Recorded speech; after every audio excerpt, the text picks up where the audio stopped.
Okay. So there was that handout that I just gave a few people, the partial fractions handout. So let's try a couple problems like that. And if you weren't here, obviously, you want to see this. Because partial fractions is not, in a sense, this happens a lot in mathematics. In a sense, it's almost too easy to trust. And some of you guys are like, whenever you say it's too easy, Jeff, that I automatically know you're full of it. But it is. It's almost too easy to trust. And at the same time, it's a little weird because you got to remember what to put on the top. Is it A or is it AX plus B? And how do you know when that's going to happen? So let's do some right out of the book here. Because if I make them up, they're going to come out weird. I do it right out of nowhere. Here we go. Let's go. Let's try this one. This is number 24 and 7. This might even be a homework problem. Bonus. So what's the main idea with partial fractions? Can you tell me like real quick? What is it trying to do? What's the main idea? Split them up. Go backwards, right? So normally we would find LCDs and put things together. This is saying, okay, math is all about going both ways. Because there are situations where you want to be able to break something back up. Right? So this says, how in the world could I break this back up? Now, of course, considering what would get us here, the fact that we find LCDs and put them together, that kind of tells us our first step to try to break it up should be to look at what? What's our first step here? The denominator. That's what got us here, is getting LCDs, putting this stuff together. So if I look at the denominator and see what it's made of, I can see what the denominators would have been to lead me here. Because they're all represented there on the bottom. You guys semi with me? I like this. Some of you guys are like, no. Okay. But a really good step here, of course, is to break the bottom up. Since what I'm really trying to do is to see where did this thing come from? What fractions were added to get me here? But what defines a fraction in this case would be what the bottom is. And that's really the most important part of a fraction problem, is what the hell are the bottoms? That's what tells me LCDs and all that stuff. So what is the bottom here broken up? And of course I forgot the next thing. Or else we'd be really screwed. Yep. So how do I factor the bottom here? What can I do first? Take an X. Stick it in X, right? And then of course what can I do there? X minus 1. Different. Yeah? X minus 1. Good. The smaller one's got to be negative, the big one's got to be plus, the middle term's plus. Right? So it'll be X plus 3, X minus 1 to make it negative 3. So now I see I'm going to have 3 parts, and I kind of knew that already. But I'm going to have 3 parts, and underneath them I can put these 3 things. What's the degree of each of those? 1.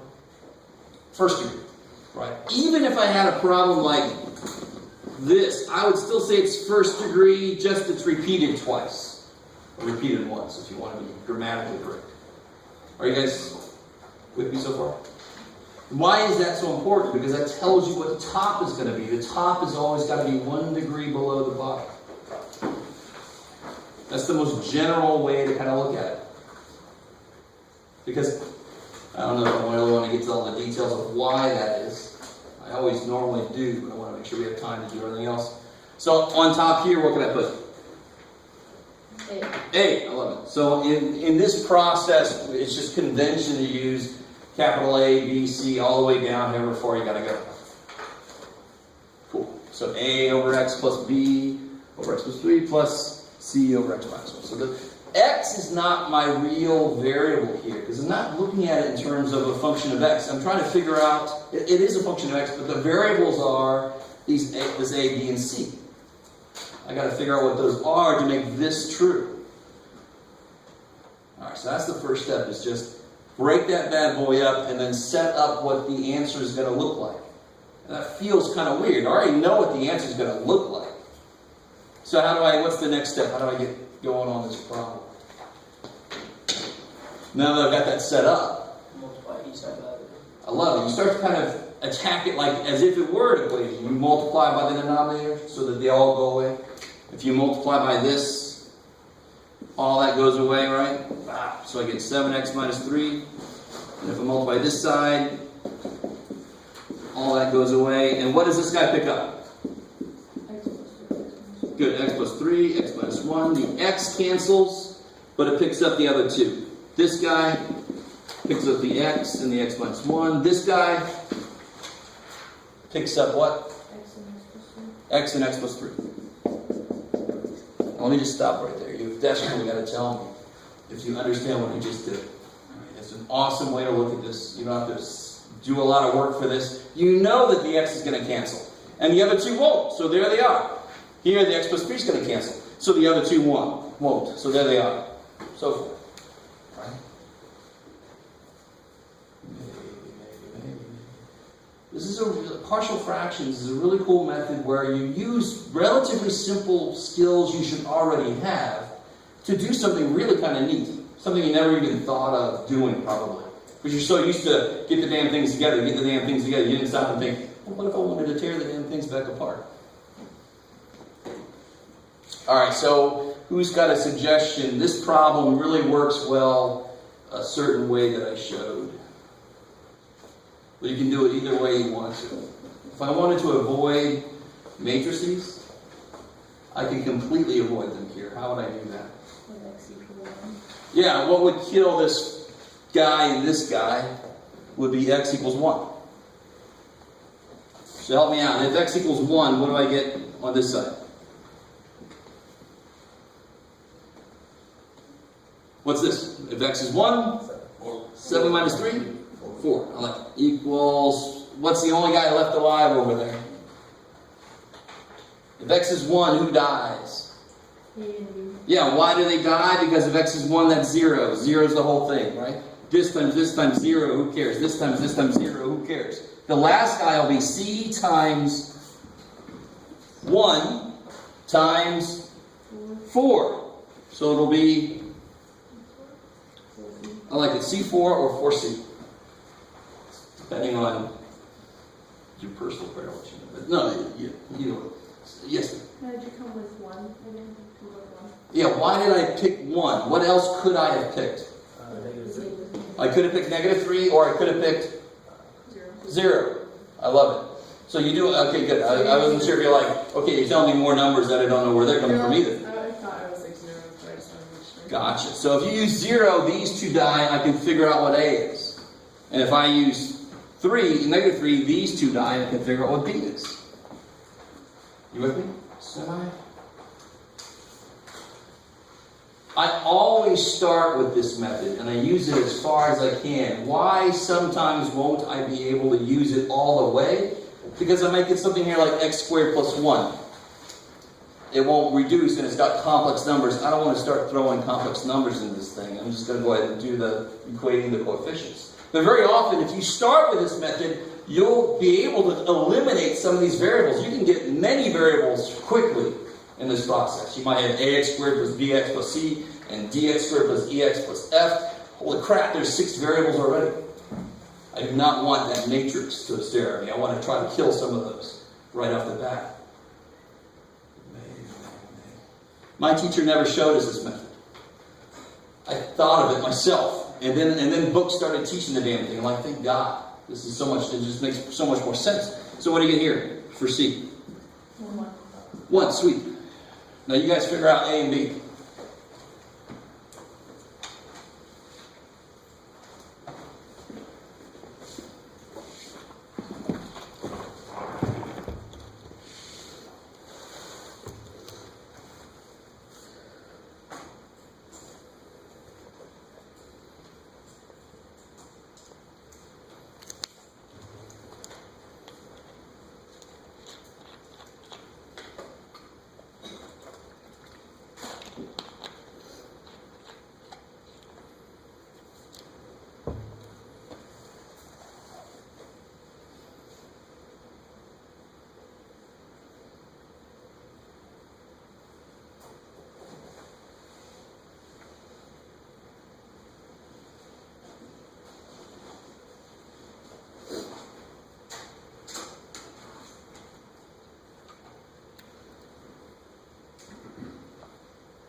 So see, how would you get b?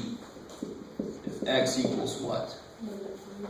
Good, because negative 3 would kill the other two and we need b. So if x was negative 3, what would you get here? Yeah, negative 21 minus 3, negative 24 equals dead, negative 3 times negative 4. You guys with me? Just plug in a negative 3 in for x. Negative 3, negative 4 is 12, so it'll be 12b. So b would be negative 2. And again, this is what I mean. That seems really easy. And it is. And the idea is pretty simple until the bottoms start getting freakier. Right? This is a relatively easy problem in itself because all the bottoms are really nice. And then finally, at c, I would let x equal 0. 0 would kill the other. What did I do? Oh, I got c already. I want a, so 0 would kill these guys. So if x is 0, I would get negative 3 equals 0, 0. Here I get, good, negative 3a. So then a is 1. Now this is not where you stop.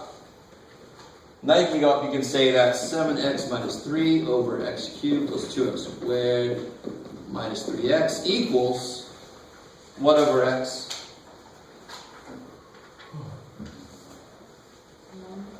1 over x plus, and actually it'll be minus 2 over x plus 3 plus 1 over x minus 1.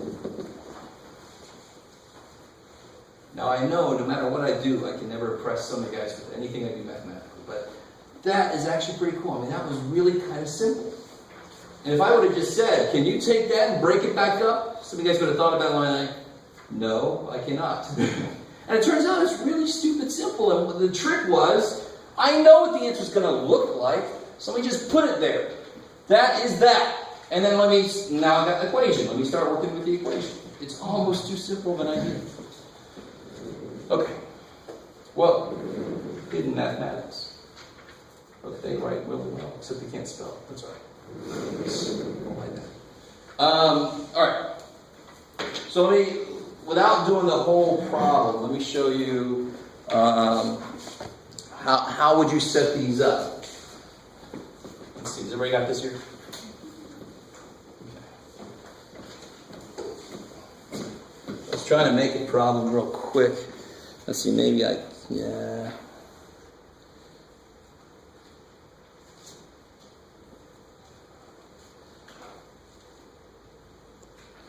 Let's see if this will come out right. Yeah, okay, let's see if this will work. So how do I set this problem up here?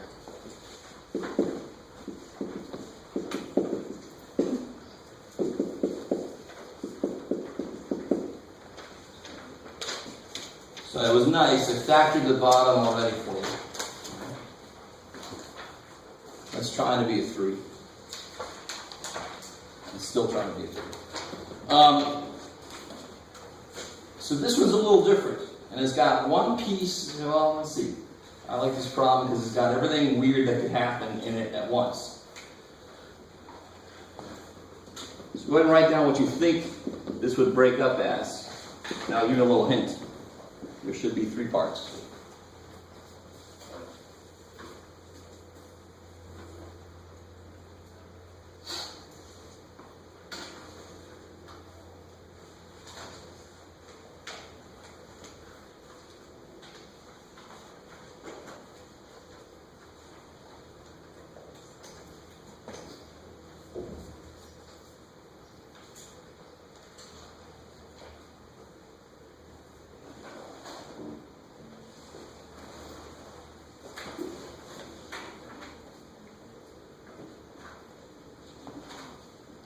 So this piece is the one that's related to just over x. It's just a repeated factor. So when you have a repeated factor, that means one thing. This is a single factor, but it's not reducible. Remember, it's a beautiful phrase. It's a non-reducible quadratic factor. So how does this one work? What would be represented over here? X squared. X squared. And that's it for that, right? So whenever you have a repeated factor, you have to show it from like the, if it was a fifth power, you'd have to have an x squared, x cubed, x4, x5, all the way up. Oh yeah. And what are you doing when you're doing this? This problem seems really easy. It's because I've completely covered my ass for all the possibilities for where this could have started. Now, it's possible I didn't need anything over x. So, if I add 2 over x squared to 3 over x squared plus 1, will it not have the same LCD, right? Will it? Of course it will have that LCD. But so would this. That would have that LCD, wouldn't it? So I have to cover my ass for all the... If I leave this guy out, math is going to eventually go, shit. It's going to say 7 equals 0.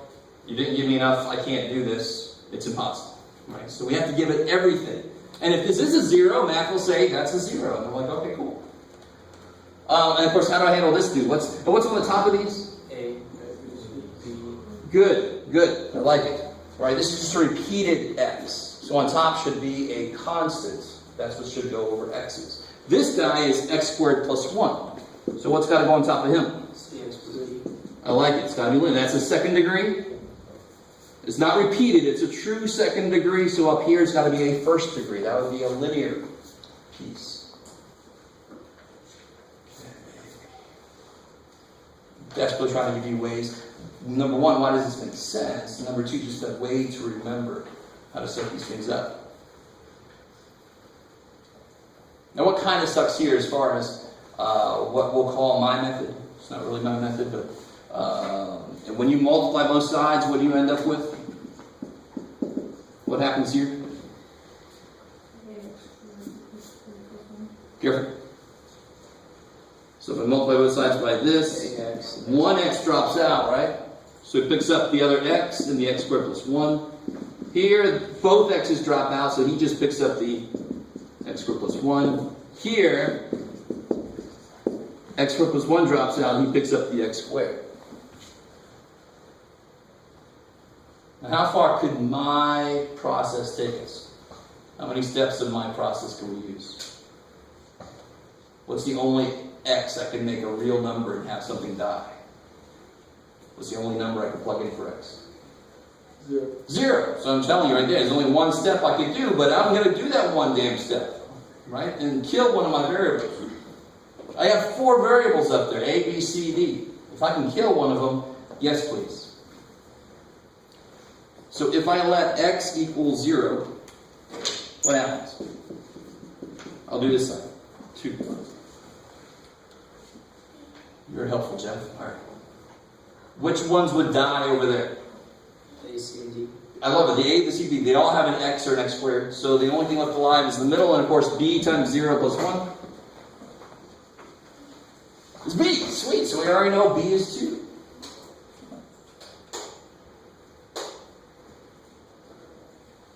How we doing? Now I know I can't do another step of that. I can't. So what I'm going to have to do then is use this right now. If I put a 2 here, I get 2x squared plus 2, right? With me? I'm going to try to cut a few corners here, see if you guys are cool with it. So what I can do is, that's not unknown anymore, is it? There's no variables attached to that. I know x is a variable, but in this case it's not a, b, c, d. So I can subtract that over here. So then I would get negative x squared plus 3x equals the rest of this business. Okay, so here's the other method then. So you got the one method that I always use as much as I can. Sometimes that's none. And then you got to use the matrices, whatever you end up with. But here, what's the next step? Now, what's the other process? I can't, if I let x equal 0, I get nothing there. It's no good, right? So what's the other process I could use? What do I have to do? And really, the other process relies on this. If you knew that ay squared plus by equaled 2y minus 7y squared, what's a going to be? Yeah, so whatever's in front of the y squared there has got to equal whatever's in front of the y squared there. B would be 2. right? So this side does not look like that side. I got some work to do on that side first. And then I can do this, which is really just called equating coefficients. Just make the coefficients equal to each other. Again, another step of this process that seems too easy to be true. But it's got to be that way. It's the only thing it could be. So on this side I get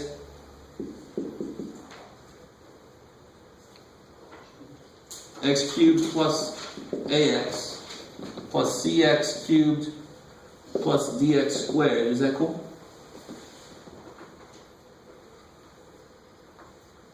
How we go? Okay, and that equals this business. So let's start with the easy part. And how can I identify this as the easy part? Because look on the other side, how many pieces look like that? What? So what do I know? What's got to be 3? A must be 3.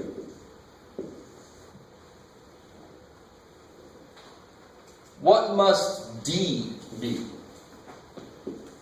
That's also another easy one. Yeah, because it's -1.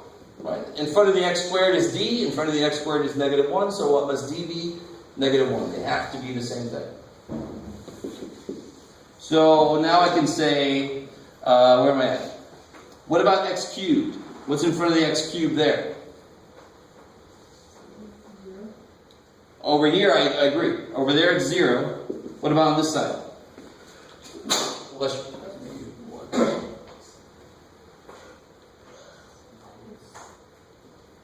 Factor an x cubed out.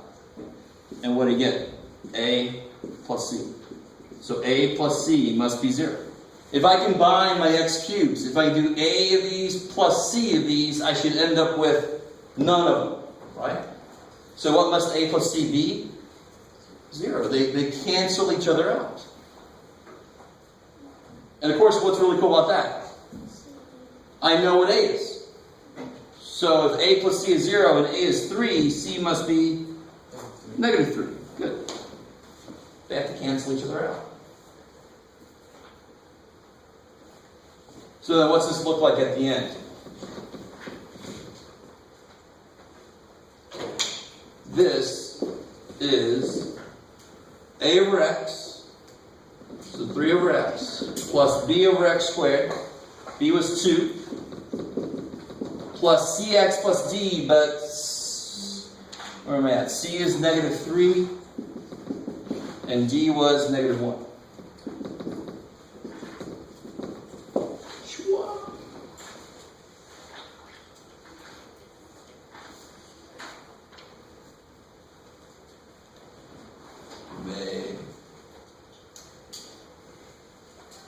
Could you show where you got C again? Oh, a is 3, and c and a have to make 0. So if you plug a 3 in, of course, you'll subtract and get -3. 4. Yes? How'd you get the negative x squared? Oh, so right here, once we knew b was 2, I put it in. So you get 2x squared plus 2, and then I subtract. So then I'm left with, on this side, everything that's got the a's and the c's and the d's. The minute I know one of these dudes, I can suck it over here. It's a known then. I can pull it over there. Does that make sense? Yeah. Okay. So the way I was taught, we wouldn't do this at all. We just immediately make our matrices and then reduce those. It was fun. But if you do as much as you can with this, you're going to get smaller matrices, or maybe even something like this where I don't really need a matrix. I can just solve it pretty quickly, equating coefficients. Yeah. So you have to try it. So if you haven't gotten to the homework yet, you have no idea how well you're going to do it, so you have to try it. Any more questions on the partial fractions?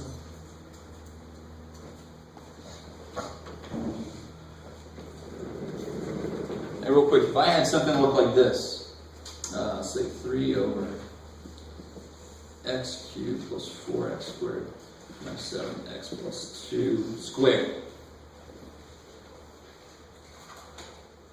And this is not factorable inside. You can verify that pretty quickly. How would you have to set this thing up?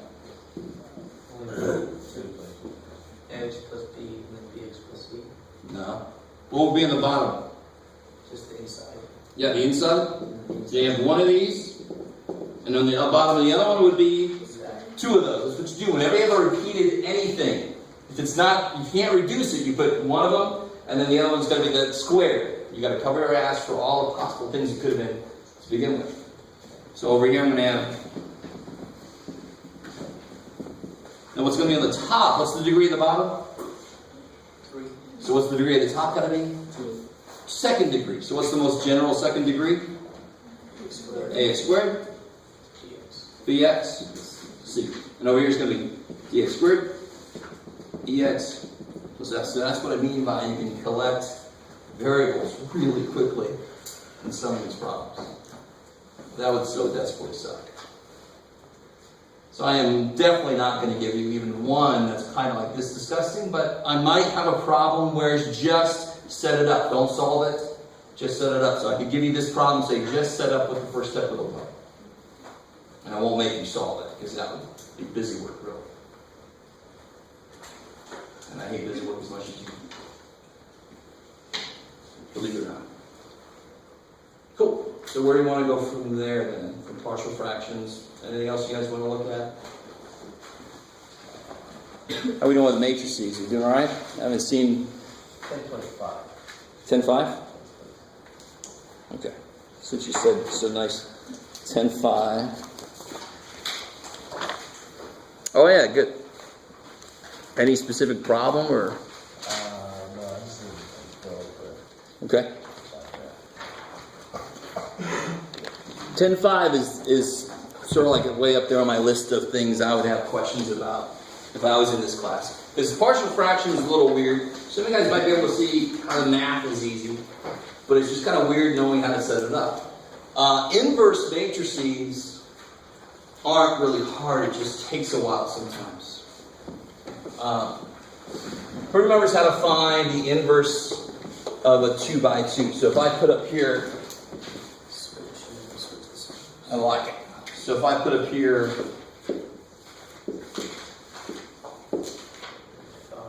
what would that inverse be? I'll leave a little room. 5, 2, 7. And why did I leave a little room? Because you have to do A and B minus, or A and D minus B and C. I like it. So it's got to be 1 over AD minus BC. This is the general. Let's just put the general rule up here, and then we'll do the problem. And then if this is A, B, C, D inside, what happens here? It goes D negative B, Yeah, what do the A and the D do? or switch. Switch. And what do the B and the C do? Inverse. They change sides. Cool. I like it. And that was the very first thing I think they showed us, page 674. And look how this is kind of cool. Normally we can remember AD minus BC. So you see how the BC is the negative? And then the AD is the one, so the one of them is negative and the other one switches. So this one pretty much tells you these guys must be the negatives. They just change signs. So these guys must be the ones that switch places. So what would this guy's inverse be? The matrix, I think somebody already told me, would be 5, 2, negative 7, 1. What would go in front? 1 over. Yeah, this is 5 minus negative 14, right? So it would be 19. I like it.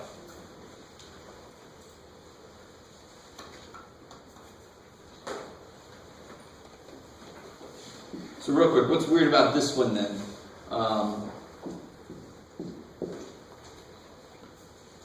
What's the inverse of that?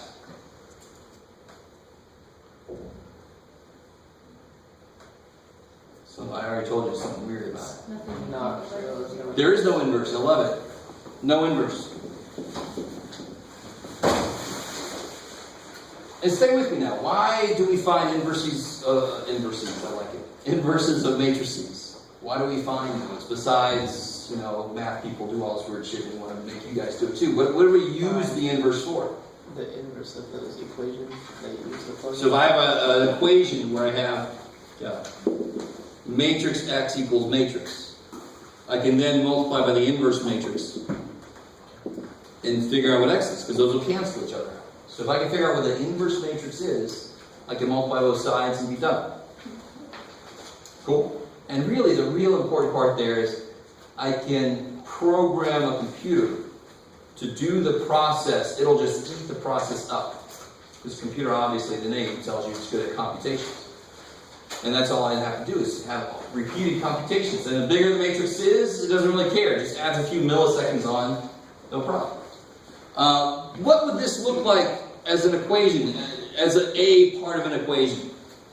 What would this look like if I started writing out these systems of equations? What would it look like? 4x equals 8. Careful. I got like a missing other side. So 4x plus 8y, x plus 2y. Why am I not surprised that there is no inverse? What does that really mean? That I can't solve this equation? No matter what numbers I put over there, something weird's going to happen here because this one is 4 times that one, and they're the same equations. So this is going to be a situation where I have dependent, right, an infinite number of answers, possibly, unless over here I had a 7 and here I had a 6. Then they're like parallel lines. There'd be no solution. So that's why it makes sense. Anytime I am not able to find an inverse that says something very strange is going on with the solution. It's got to be one of those strange situations, either no answer or infinite answers. Maybe. Good. I would expect something weird to be going on, and it is. So let's try to find the inverse of something bigger than a 2 by 2.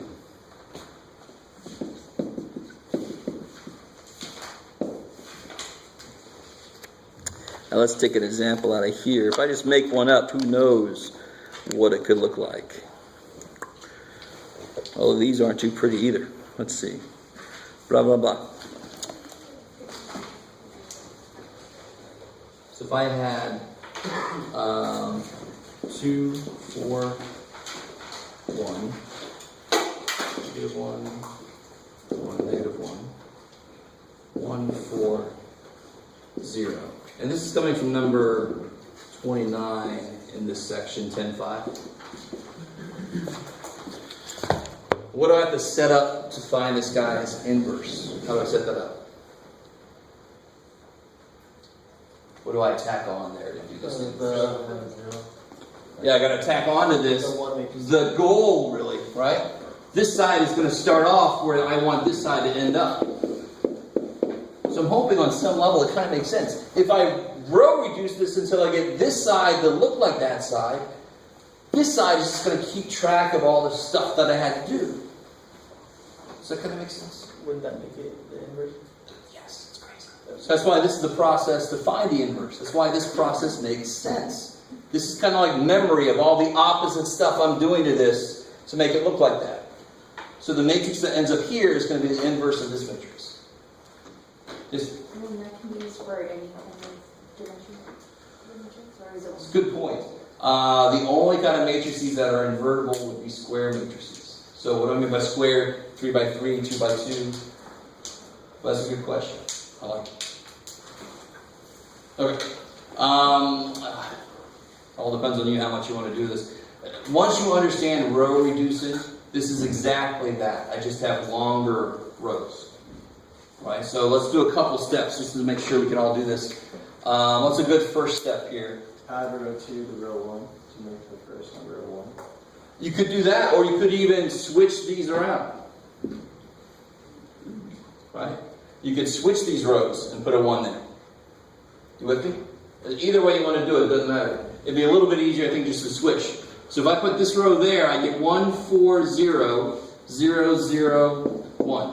And put that row at the end, 2, 4, 1, 1, 0, 0. And the middle row is just like, what the hell just happened? And he's just sitting there. Okay.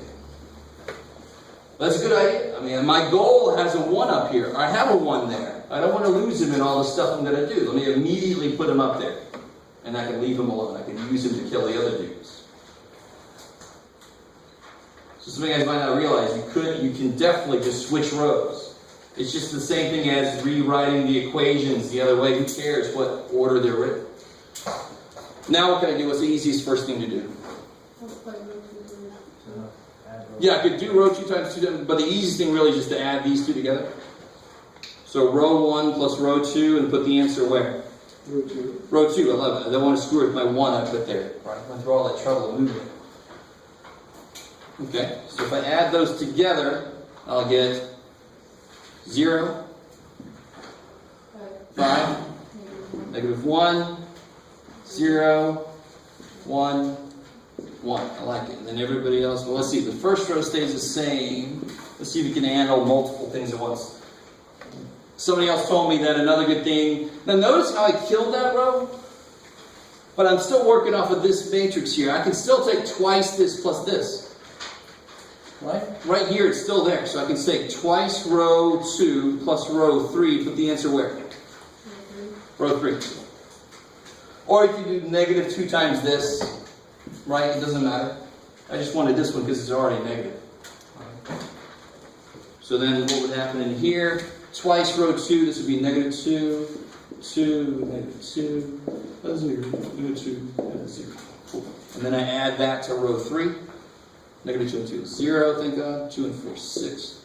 Negative 2 and 1 is negative 1. And I get 1, 2, 0. And what's the nice thing you can do on the next one? What do you wish was there? What do you wish was right there? What do you wish was right there? 1. There's a 1 on 1 there. I know my goal is basically what this already says. I want a 1 right there. I don't want to divide by 5 and get a whole bunch of fractions, right? So the better thing you can do is, yeah, subtract row 2 from row 3. Then you'll have a 1 there, won't you? Okay, so that's the kind of thing we've seen that a couple times already, how you can kind of play around with stuff without having to bring fractions into play. That's what a computer can do, because a computer can eat fractions up. So it would just divide everything in by 5 and just multiply, blah, blah, blah. But we're like, no, I don't want to do it. So one more step, if I did row 3 minus row 2, I get 1. The first row stays the same. Last row stays the same. The only row that's changing is row 2. 0 minus 0, thank God I don't screw it by 0. 6 minus 5. Negative 1 minus negative 1. That's sweet. 1 minus 0 is 1. 2 minus 1 is 1. 0 minus 1 is negative 1. And now I can use that one to kill these two. Multiply by negative 4, kill that guy. Multiply by negative 6 to kill that guy. You guys looking? And we get where you got zeros there, that kicks ass. Right? And so the what you'll end up with here will be this guy's inverse at the end. How would you get rid of that last negative 1 down there without? Oh, the beautiful thing is you don't need to, because you want a 1 there, don't you? So once you kill the 6, then you can divide by negative 1 the whole thing. Right? If there's a negative 1 still here, you can just divide by negative 1. You can take any row and multiply or divide by anything except 0. Right? You guys want to take that all the way out? Okay. So let's see if we can do 2 things at once here.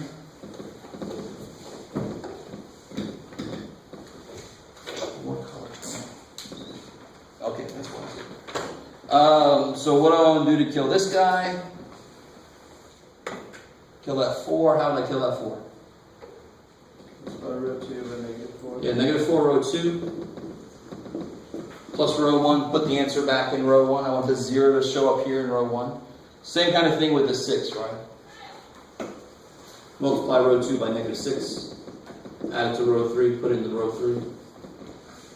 Alright, let's see what happens. So if I multiply row 2 by negative 4, I get negative 4, 0, 0. Negative 4, negative 4, 4. And if I add that to row 1, I get 0 and 1 is 1. Negative 4, 4, 0. 0, 0 is 0. That's crazy. Negative 4 and 0, negative 4. Negative 4 and 0, negative 4. 4 and 1 is 5. The middle row is just staying the same. He's already where he wants to be. And then if I do negative 6, So let me cross all this crap out here. I'm doing this a little fast, but hopefully, I mean, once you see the process, it's the same thing over and over. Multiply by negative 6 to get 0, negative 6, 0, negative 6, negative 6, 6. So now if I add these together, I get 0, 0, negative 1, negative 5, negative 4, and 6. So now what's special about this matrix? That's the inverse. That's the inverse of that matrix. Cool. Even though the last one's -1. Oh, almost. Yeah. So like somebody was asking, how do I kill that negative 1? Just multiply all the things by, there you go. How could you verify that they're inverses now? No, stop. Yes. So this times this has to be what if they're inverses? It has to be the 1 matrix. Right? And we know that. If I take something multiplied by its inverse, it's multiplicative inverse, they have to come out to be 1. That's cool that that rule still applies in matrices.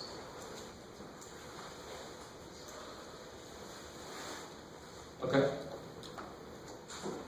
Can you show us how you would multiply them? Oh, this and this?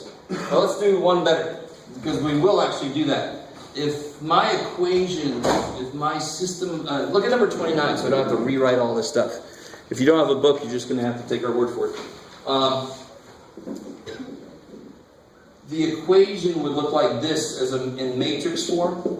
If I wrote the equation, system of equations in matrix form, it would look like this for 29. It would be our nice little original dude.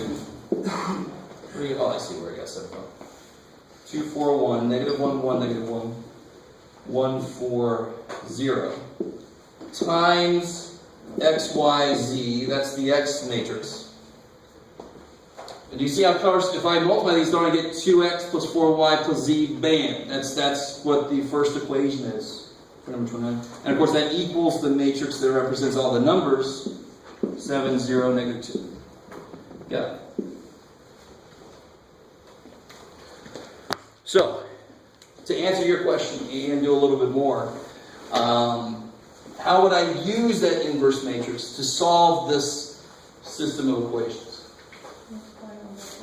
Multiply both sides by it. I like it.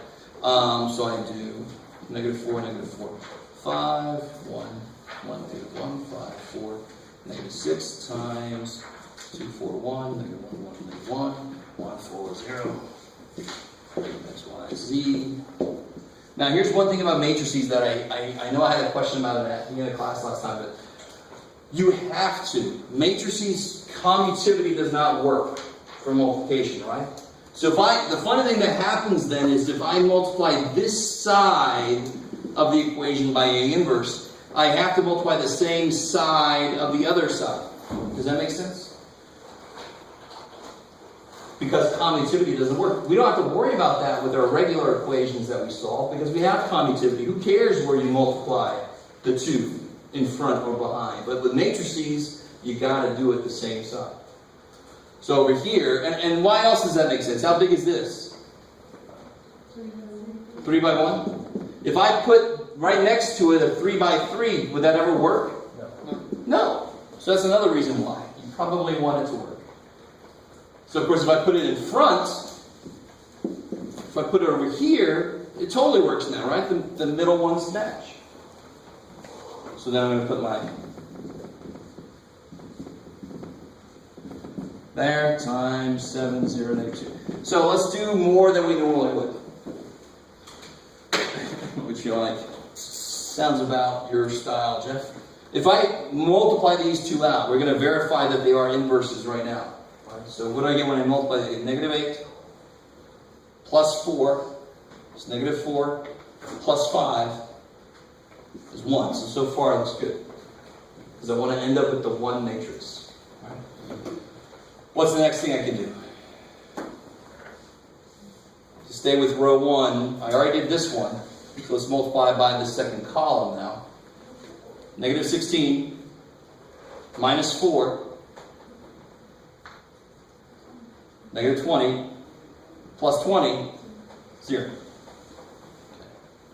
And of course, do it by this one. Negative 4 plus 4 is 0. Plus 0 is 0. And I think you can take my word for it. It goes through the whole way, the same way. You guys got it with me? So you can verify that they're inverses that way. If I don't ask you to verify, and you feel pretty good about what you did there, you would just, they kill each other. But here we're just kind of starting to verify. And it looks good. So how would I do the other side? How would I actually get the answer then? Because these are going to kill each other. And when I say kill each other, what do I really mean? They multiply and become 1. Of course, 1 times x is x. So that's what I mean by kill each other. What happens over here? I get negative 28, 0, negative 10. So you get negative 29. Got it. Negative 38. I get 7, 0, 2. So I get 9. 35, 0, negative 12. 23. So if I were to solve number 29 by hand, I should end up with x equals negative 38. So, cool. So that's inverses, how to find them, how to use them. You have to memorize the one for 2 by 2. But to tell you honestly, if you forget it, this method that we used here works no matter how small or big the matrix is. So you could actually put a 2 by 2 matrix and put a little 2 by 2 1 there, and you can do the same thing. It'll work. It has to. It's just that it's a shortcut for 2 by 2. Okay. Anything else you want to? We're sort of going in reverse, which is normally the way I like to do it. The more recent stuff back. But anything else you guys want to talk about? Oh, let me do this. While you guys are thinking, let me go get the answer key. This might be something you want. I'll be right back. Oh, yeah.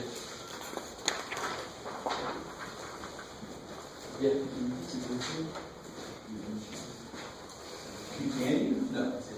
But if you ask me, I can give you a copy so you see what it looks like. Just whatever you make on the. No. Yeah. Okay.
Make sure you get a front and a back.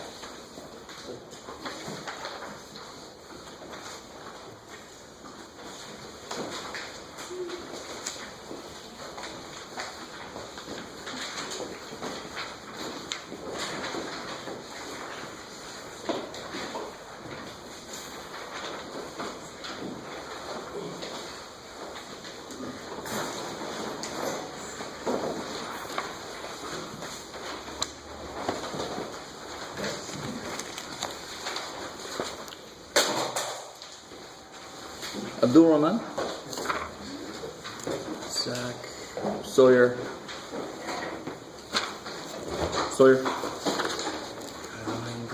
oh.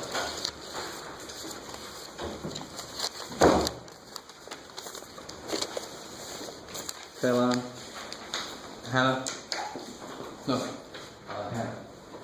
Oh yeah, not. And Kaylan. No? Okay. Alright, so you'll notice I took the answer key from last semester when I taught 176. 5 up here, do what I say, ignore that, that's from their test. 176, of course, in the middle of the semester we do trig and we do all this other stuff.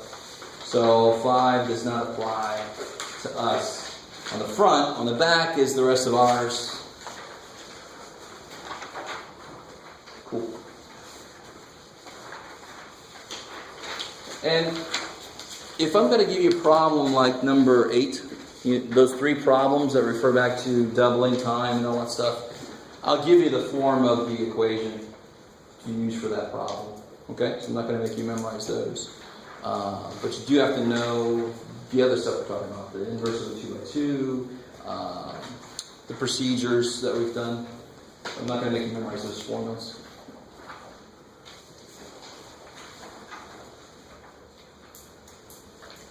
Did I do okay?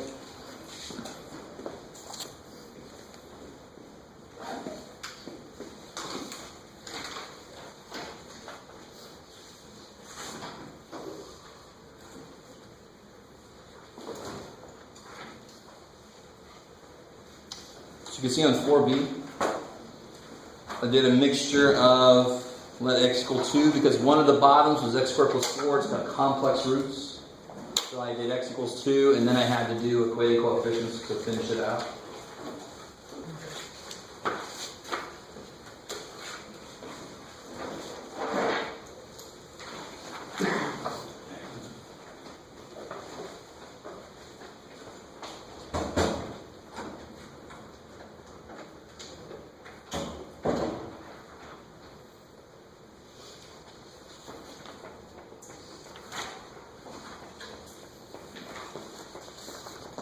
So again, I know I say this every time, but don't fall into the trap of just agreeing with my work. Right?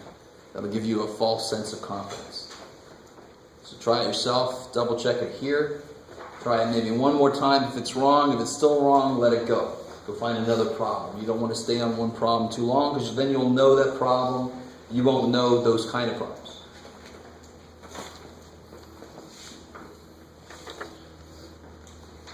We all good with logs and stuff? We're okay with log equations? They're not too terrible.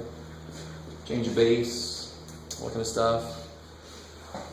Those of you with the new calculators, you got that. You can do any log, any base. I'm one of the few people that actually would be jealous of that. Mine can't do that. Just do one of those problems just for case. What kind? Change base. Change of base?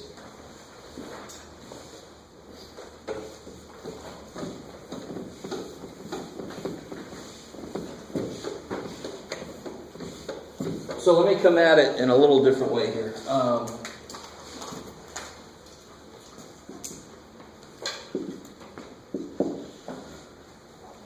So do this 2 different ways for me. How would you rewrite this exponential equation in a logarithmic form? Log base 5, 11 equals x. Yeah, log, the base is definitely 5. The power is the answer, so the 11 must be the output. Now becomes the input. right? And how do you always check yourself? It's always harder to go from exponential to logarithmic. So the way to check yourself is just a 5 to the x equals 11. Oh goodness, what I add.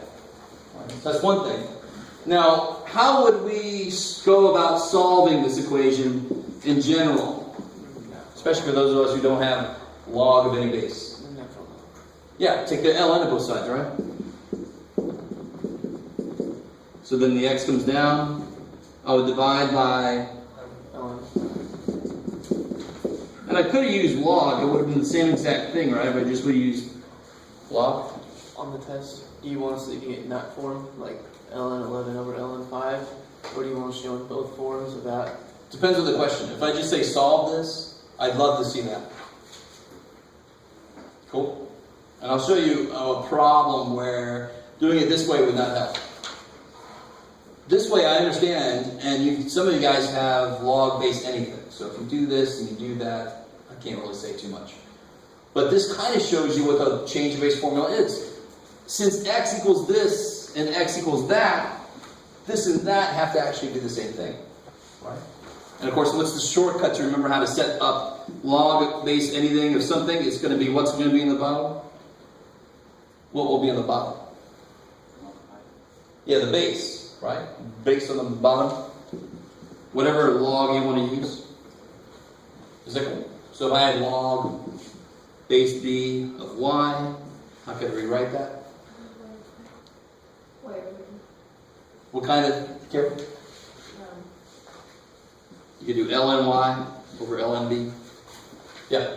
You're gonna know this answer, but if I use log 11 over log of 5, we'll get the same answer, correct? Yep, exactly. You can try it out. And to tell you honestly, this is log of any damn thing you want. As long as it's log of any damn thing you want of 11 over log of any damn thing you want. Same thing. We always just use ln and log base 10 because that's what we traditionally have on our calculators. Yeah. Whenever you give us problems like that, can we just leave it in like both the ln 11 over ln 5 form and like it's an approximate value to? Yeah, in fact, very often, like you do on the quiz, they'll ask for both. Exact form and approximate form. Approximate is like the decimal number. Exactly. Okay, and then could you do number 5c? 5.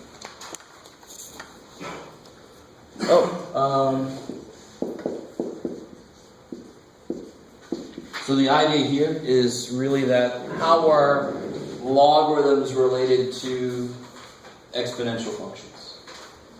So how's log base 5 related to 5 to a power? They're inverses of each other. That's how we started talking about logarithms. It's the very first thing we drew a picture of it before we knew what the hell it was. We took an exponential and we flipped it. We drew the inverse. So what should log base be? And b to a power, these two things should cancel. So then the answer is 7. Another way to look at it is, how do you do a logarithm? If I put down here log base 3 of 81, how do you start to think about that? 3 to what equals 81? 3 3 to what? to the 1. I love it. And of course, another way to say that is how many 3's multiplied to be 81. Same idea, right? Because exponents are all about that. So how many 3's does it take to make 81? 4. So this would be 4. So then coming back to the problem, this is almost too easy. What do I have to raise b to get b to the 7? 7. Right? It's almost too easy. Well, the answer's staring me in the face. I have to raise b to the 7th to get b to the 7. Right? But really what's going on truly is those are canceling out. Yeah. Can you do one with the square root in it? Oh, so if I have like ln of x square root of w, and I say break that up, the first thing you can do is what?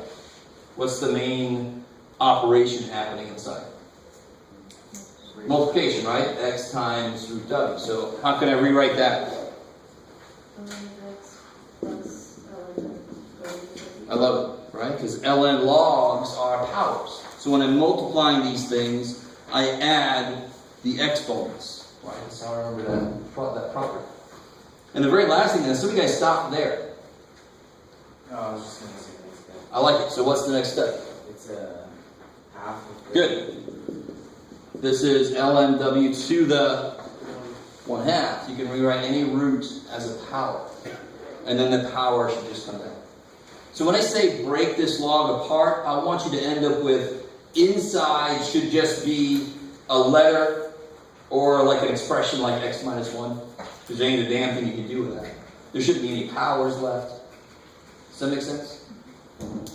So would a cube root be, if it was cube root of w, would it be w to the 3rd? W to the 1/3 exactly. Okay. Yeah. Now, be really careful. Here's something that killed my calc students, is understanding the difference between this and that. One of them you can actually take a 2 down, the other one you can't.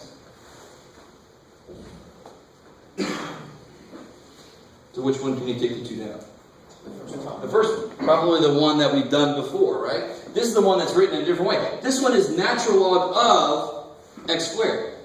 So when the argument, when the inside's being raised to a power, you can bring that power down. This one says the natural log itself is being squared. If you try to tell me that that's the same thing as multiplying the natural log by 2, that's freaky. Right? In general, you can't say, I double it, it's the same thing as squaring. No. Right? And be careful, that's not at all what this guy's saying either. This is not squaring the natural log. This is the natural log of something squared. So that property is okay. This one makes no sense. Squaring something can't be the same as doubling it always. Would the bottom be ln x plus ln x? No, you gotta be careful. You can do ln of xy and break this up.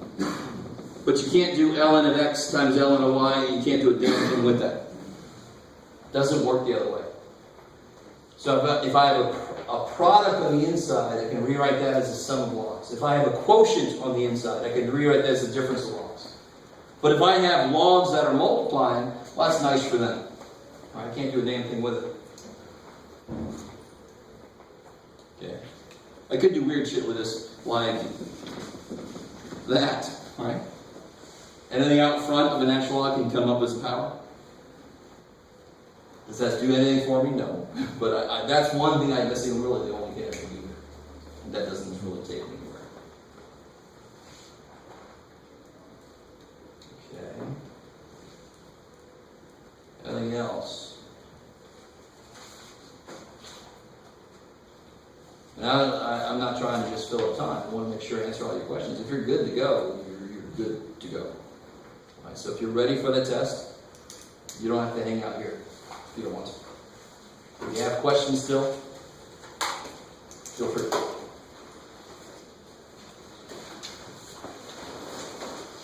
Yeah. How did you get the form from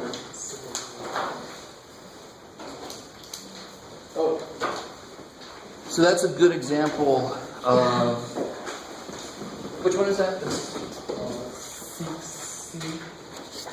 Yeah, 6C on the practice test.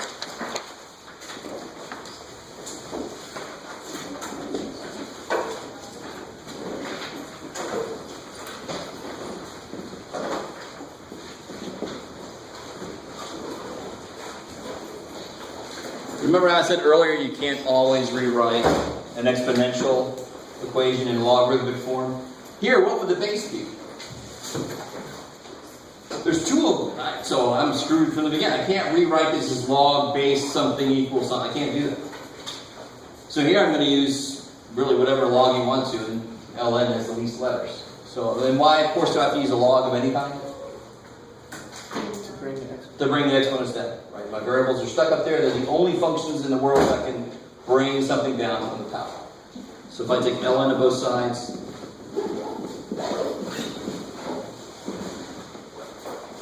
so be real careful. What actually happened from this step to this step? I did not multiply, right? I know you didn't say it, but some people were treating it like I multiplied. For example, I saw somebody do this. That makes no sense. It's the same thing as putting square root just sitting there. I have to take the square root of something. I have to take the natural log of something. Go ahead, come on. So the next thing that people make a mistake on is when they bring this down, they don't put it in parentheses. They forget it. They think it's this and the 4x by itself. No, it's 4x minus 1 whole thing times ln 3. So this is probably the worst, the most difficult exponential equation type to solve. But it's not that bad. Anything that does not have an x on it, I want it on the other side. What can I do on this side? What does this say? 4x minus 1 times ln 3. So distribute. Right? ln 3 is just a number. It's an ugly number, but it's just a number. It'll distribute like any number would. In fact, any variable would. So 4x times ln 3 minus 1 times ln 3. So I want all my x stuff, of course, on one side. I've known that ever since you first saw algebra. Right? You want all your x stuff on one side. So what's in the wrong place here? And please, dear God, these don't cancel each other out, right? This is 4x times this minus that. They're not like terms. I can't do anything. So I want to add that to that side, subtract that to the other side. Is that cool? I want all my x stuff together. So I'm going to add that over there. Subtract this over here.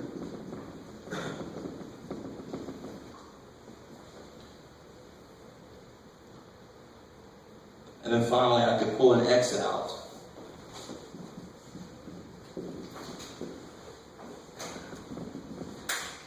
And then divide by this whole mess. Right, that'll be your exact answer. Your exact answer would be,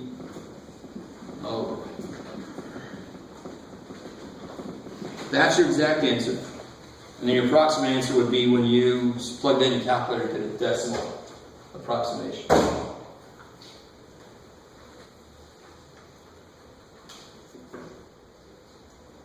Is that cool?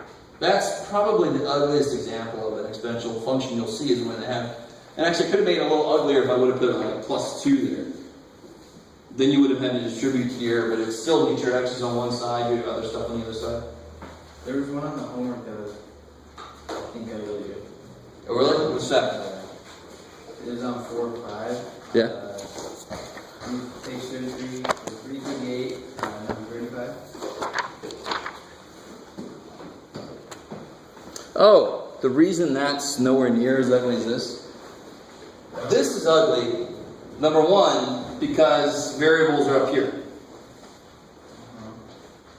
That doesn't really have that problem directly. It does have one place where that's true, but we'll see how that's not a problem. So this says,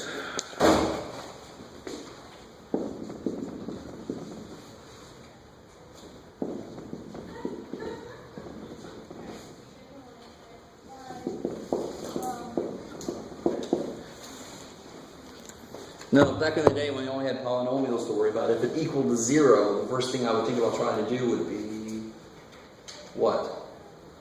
Is that a polynomial equals 0? Solve for x. Yes, but what method would I use to get there? So if I had x squared minus 4x plus 4 equals 0, what am I going to do with this? Diffuse. Or, pull them apart. Pull apart, factor it, right?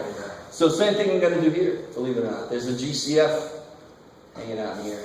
What's the GCF going to be? How many x's can come out? 3. And this guy is here also, so he can come out. And then what's left? 4 minus 3x. I love it. Now what's true about the exponential function? Can it ever equal 0? What's it got at 0? What's right there at 0? When you graph the function, what's there? Asymptote. Does it ever get to 0 then? No. So can this ever equal 0? No. That's not going to give me any answers. So then I can set x cubed equals 0 or 4 minus 3x equals 0.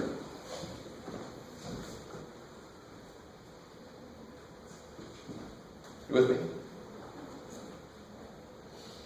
Alright? And then, so then I can just, that's obviously 0. Get in there. And of course that would be, add the 3x divided by 3. 4/3.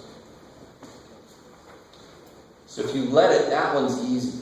That's very different from the look of this one. That one looks more like a polynomial, except it's got e's running through it. So well, you can just pull all those things out. And then you can basically ignore them, because they don't give you an answer. They can't be 0, so that part of the equation can't give you an answer. It won't make it equal 0.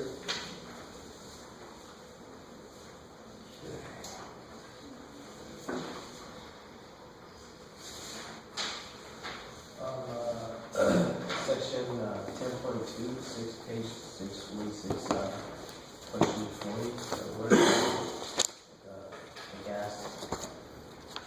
10-2, number 40.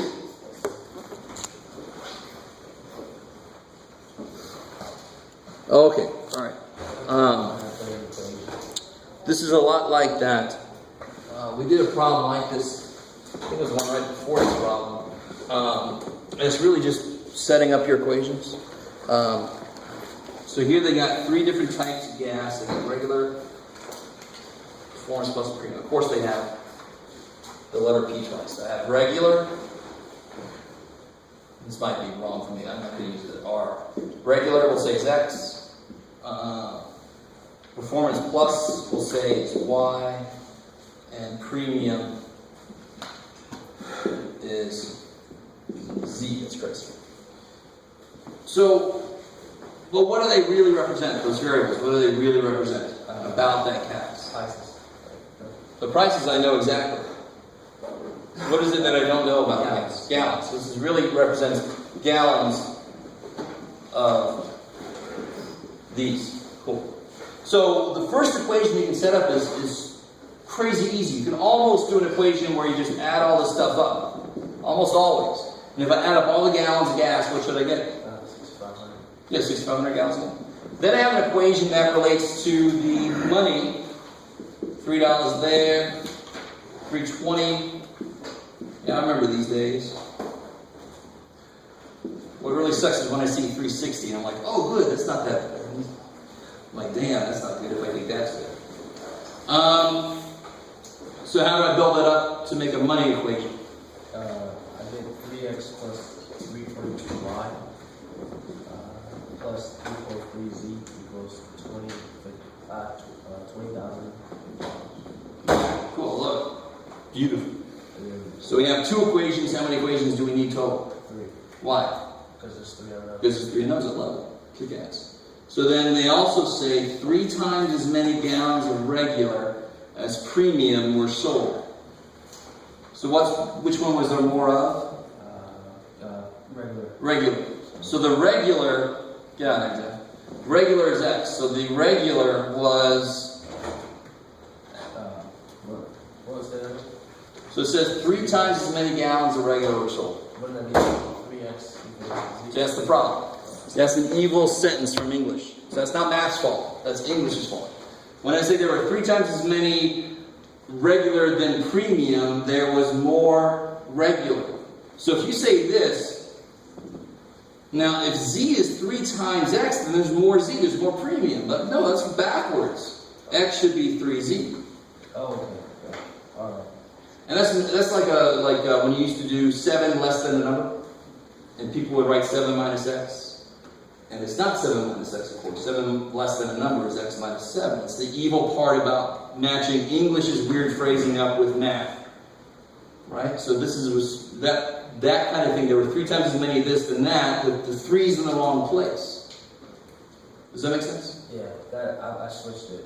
Yeah, and then if you start to do that whole thing, it's gonna freak out somewhere. Yeah.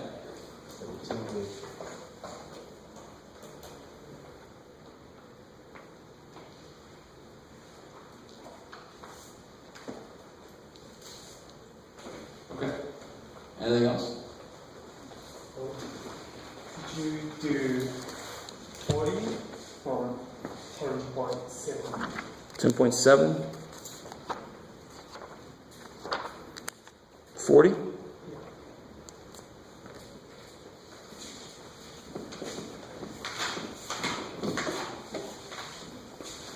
Okay. Let's see, so it says x squared plus x plus 1 over 2x plus 4. Now the very first thing you want to do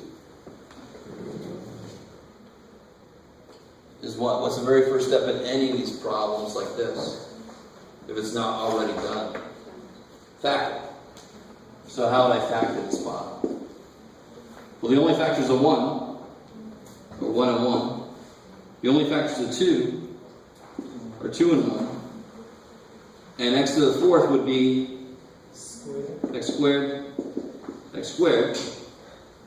And of course, to make 3, it would be plus 1 plus 2. There's your plus 3. Cool. So see how the bottoms could go any further and stay within the real numbers? So you gotta be careful how I answer the question, because you all should know I can definitely go further, but not without going into complex numbers. So I cannot go any further and keep real numbers, right? Because these are sums of squares. Right? That's square root 2 squared first. So over here would go what? X squared plus 1. 2x squared plus And what's got to go on the top? ax plus b. Cx plus. I love it, because on the bottom is the second degree, the top's got to be a first degree. I like it. And now what really sucks about this problem is, can anybody already tell what we have to change? We always try to do what first? My method, right? My method won't go anywhere because the roots of these are all complex. So you can't do my method at all on this. So if I multiply both sides by this side I get here, what's this going to pick up?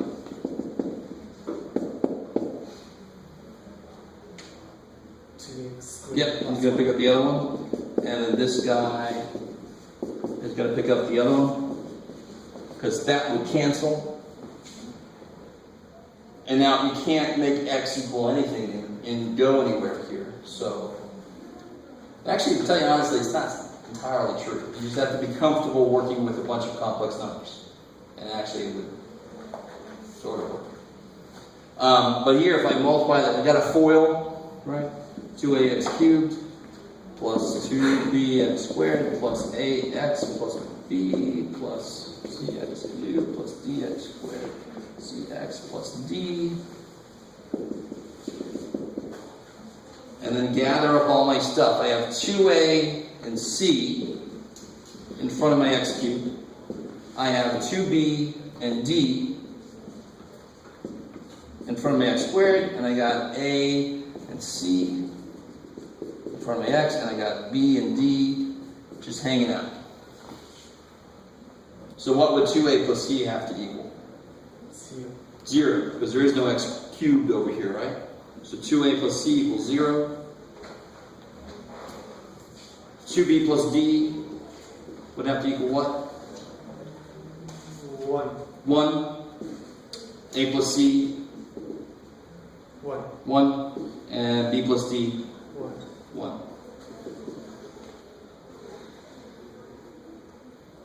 Cool. And now you can work with like these two very quickly to get something. These two the same way, right? You can do elimination. Is that cool? Okay. Okay, guys. You're not like, don't let him know anything. Give him nothing. You do that really well.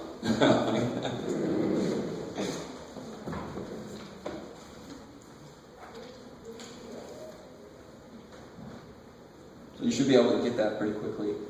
If twice b plus d is 1 and b plus d is 1, I don't know if any of you guys can see that without even doing any work. What's got to be true about b? 0. It's got to be 0. It's the only way that twice b plus d and b plus d would be the same thing as if they're 0. But if you subtracted them, if you subtract 2b minus b is b, d minus d is 0, 1 minus 1 is 0, there's b equals 0. So now you can just do elimination to figure out your variables. Cool. Yeah. Okay, I'm kind of confused when you use when x is this thing versus that way. You know what I'm saying? No, we don't. Well, like, cause like. when You we mean, were- are you talking about this here? Or saying way back, yeah, exactly, when to put just A up there, or when to put A plus B, or is that not really your question? Yeah, that's my question. The degree of the bottom is, what's the degree of the bottom? Where? Second degree. So the top's always got to be 1 degree less. Okay. So the top's got to be a first degree, which is a line, which is mx plus b. So that's why I put ax plus b up there. It's got, but isn't like, it was just an X, isn't that? Oh, it's gotta be 1 degree. exactly. So if I have an x, I would put 1 degree less, which is a 0th degree, which is a constant. Okay. And if you're cool with this, I totally understand that this is not a first degree. This would, if you multiply this out, second degree. But it's a first degree with some repetition. So still, it's essentially a first degree. I would just put a constant up top. It's only when the bottom is a non-reducible second degree that you have to put a linear up top. So if I had a 5th degree on the bottom, the top would have to be... If I had a 5th degree on the bottom, the top would have to be 4th degree. So it would be ax to the 4th plus bx2 plus cx squared plus dx plus e. Good job. Does it make sense? And I never really got into the full reason why that is, but if I have a problem like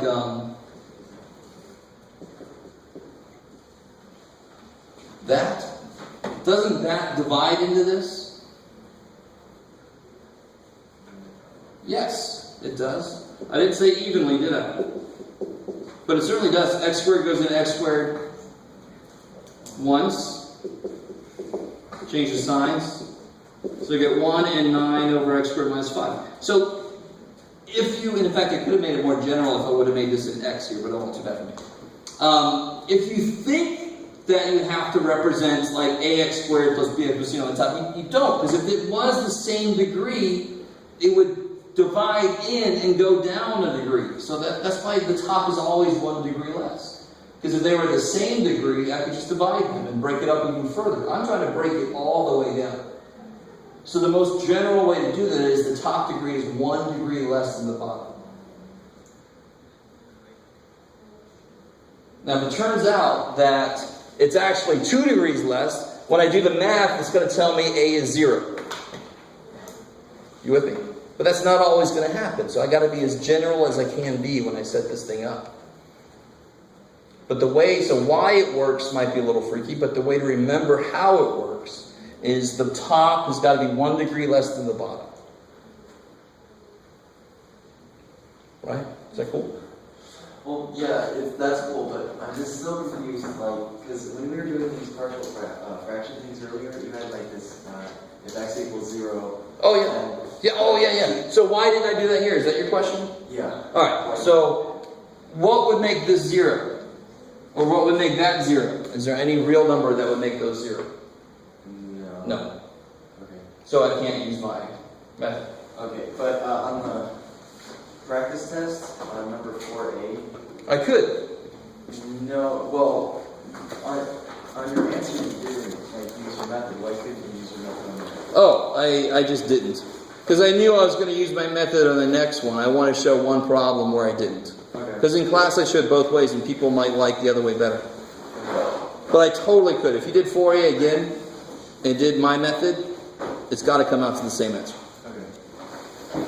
But this is one where I I really, really don't want to. Because then I have to let x equal I or negative I, or in this case, 1 over root 2I. I don't want to work with that, right?